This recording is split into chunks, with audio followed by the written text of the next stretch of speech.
We're going to mine the Genesis block right here on this pre-recorded live television show. Luke and Jordan, welcome to the Keiser Report. Thank you. All right, so tell us about the Max coin. What is it? We'll start with you, Jordan. Well, it's an altcoin, another one of them, but we've added some special stuff in. We have indeed. Okay, let me go to my next question. When you set out to create a new crypto, as you are doing right now, this Max coin, what are the first questions that you need to ask? Such things as the hashing method and rate. What are the options? Why have you? What have you chosen for Max coin? Look. Well, at the moment, there's a lot of altcoins that are kind of clones of Bitcoin or Litecoin, and that don't really have any special features per se. They're just clones where somebody's either tinkered with the amount of coins in circulation, often for maximum profit, or they haven't really altered the technology in any way. So we set out to make one that was, in some respects, different and better. So we have a new hashing algorithm, one called Keiser, which is the SHA-free hashing algorithm selected by the NIST.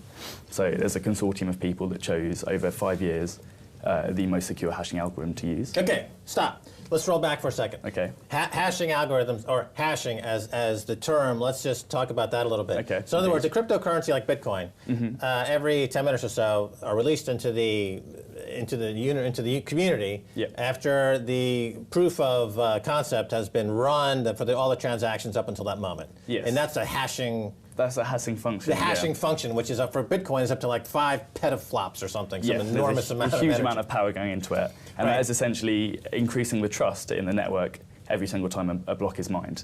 And the hashing algorithm is the mathematics that underlie that principle. It confirms all the transactions. Yeah. So you've got a hashing methodology that is better in some degree, so talk about that, or different. Well, it's different in that it's the most current up-to-date one. So SHA-256, which is what Bitcoin uses, is the previous generation of hashing function. So whilst it's tried and tested, it's also slower, and there are attacks known against it. So we decided, let's use a new one, let's use Keiser, which is, as I said, it's been selected after 5 years of rigorous competition. So we decided to use that. And we also thought about trying to launch a crypto coin in a way that is really fair and that utilizes parameters that isn't only beneficial to the developers.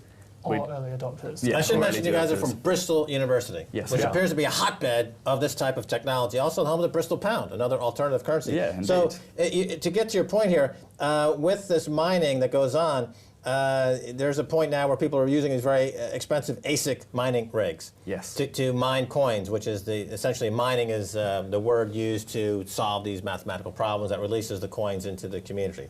So you're suggesting now that this is not expensive mining, ASIC mining, not required? Well, for the moment, yeah.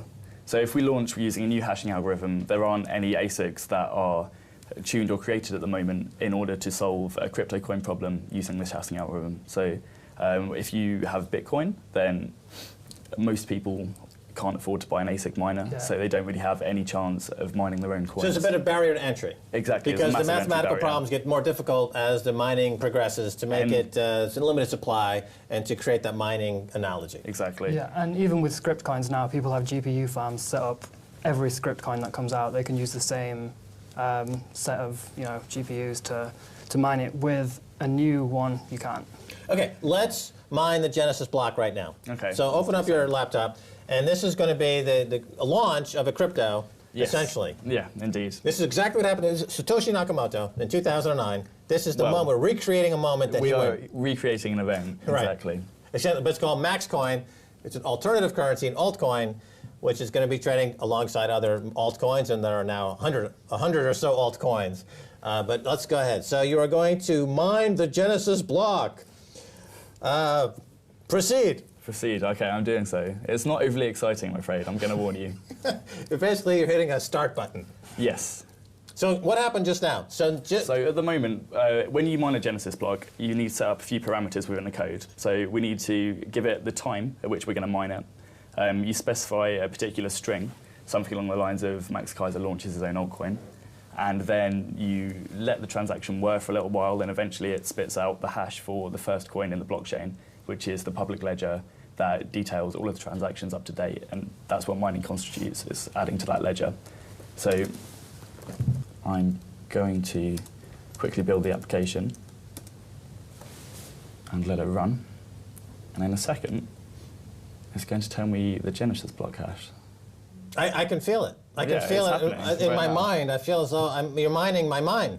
It's just a psychic equity conversion. I simply thought about currency, and now it exists in some kind of cyber dimension. But let's talk about people's discussion about crypto, and it's becoming quite huge, of course, because Bitcoin's become a multi-billion-dollar industry, and it's spawning all kinds of startups and venture capital. There's a question about all these altcoins. Where do they fit into the universe? Does creating multiple altcoins, does it dilute the whole Bitcoin crypto experience? What are your thoughts? I think some introduce people to Bitcoin. I think Doge will have brought people that wouldn't have bought Bitcoin into cryptocurrency. I'm sorry, what? The Doge coin. Doge. Yeah. Or Doge. I don't know how to pronounce it. Doge, the Doge of Venice. The Doge is, I believe, or maybe Doggy. But okay, so this is it's a $60 million capitalization of a crypto coin, and it's launched really by a community using exactly what we just did. Exactly, this technology. Right, but different parameters. Yep. Different mining parameters, different hash rates, different algorithm. Exactly. Right. And so, but it has this very thriving community that people that support it, and as such, because more people support it, it has a rise in market capitalization. And you're saying that it's important, it's good because it's drawing people into the crypto space. Is that right? Yeah, I think the target audience for that coin is very different to the Bitcoin target audience, but it gets people into cryptocurrency. And I think there are some altcoins that are detrimental to Bitcoin because some are just released as pure scam coins. Insta-mined or pre-mined. So I think fair distribution is really important when you do launch an altcoin. The altcoin environment kind of seems like a place where you can test new features. So you can try something out, like ZeroCoin is trying out a shared blockchain, so you can't see who gave money to who. On the Bitcoin blockchain, you can see every transaction processing. On ZeroCoin, they don't want that to happen at all. You know, going to this whole crypto experience, I mean, a lot of people, when Bitcoin was first launched, they made the comparison to SETI, the Search for Extraterrestrial Intelligence, which was a program that allowed all laptop CPUs to join in and solve problems for, I guess, NASA to sort through radio frequencies. And they were using the network to, the combined distributed network, to do something that no one computer could do.